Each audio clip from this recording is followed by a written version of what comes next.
Yung lagi nagti-TikTok. Tapos ito si Samantha. Yan, magaling mag-TikTok tong mga to. Ayun yung nanay nila, mga kabron.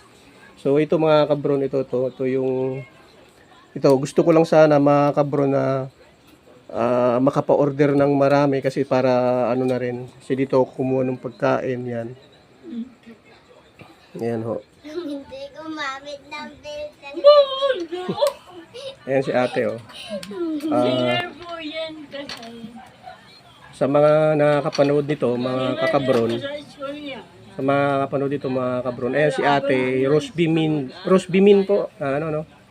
Ayan si ate, ano siya, stroke na siya. So, kinabahan pala siya kanina nung pag-order ko ng pagkain, akala niya mga kabron, hindi ko pupuntahan yung in-order ko kasi siyempre, umaasa lang din si ate o si ate Rose na umaasa lang rin siya dun sa kunting tubo tapos hindi ko pa sisiputin. So yan, mga andito na kami para kuhain yung order na ito yung puto cheese, yung maanghang na mani, yan. So 75 po yung kuya. 75 na. Bakit dati nung 45 lang siya? Yung mani na balat. Maliit yung 45. Dapat po yung 45. Okay. 45 pala to. Ayan, 45 siya. 75 na siya mga kabron. Ayan, tapos ito, parang masarap naman siya. Ayan yung mani yung puto cheese. Mukhang masarap naman. Hubad. Bagis na ng hubad. Lumpiang hubad. Lumpiang hubad po ba yun?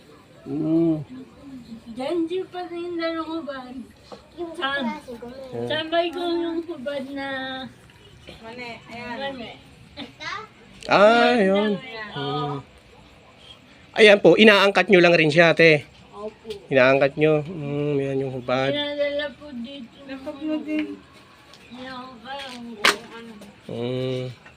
Inaangkat lang rin nila dito dahil para lang ito mga kabro na makaangkat lang sila sa kunting tubo. May pambili sila ng gamot si ate.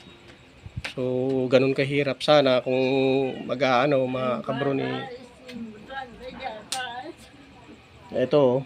Ayan sarap siya yung mani yung sa mga mahilig uminom. Pwede to sa mga mahilig uminom sa Red Horse.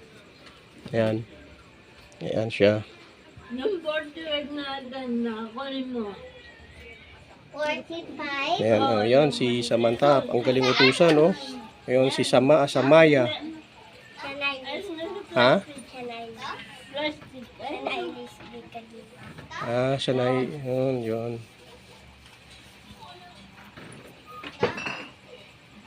Tigisa lang. Lahat ako yun. Oo. Ayan si ate, hirap na hirap na. Sa mga Bakit na-stroke kayo, te?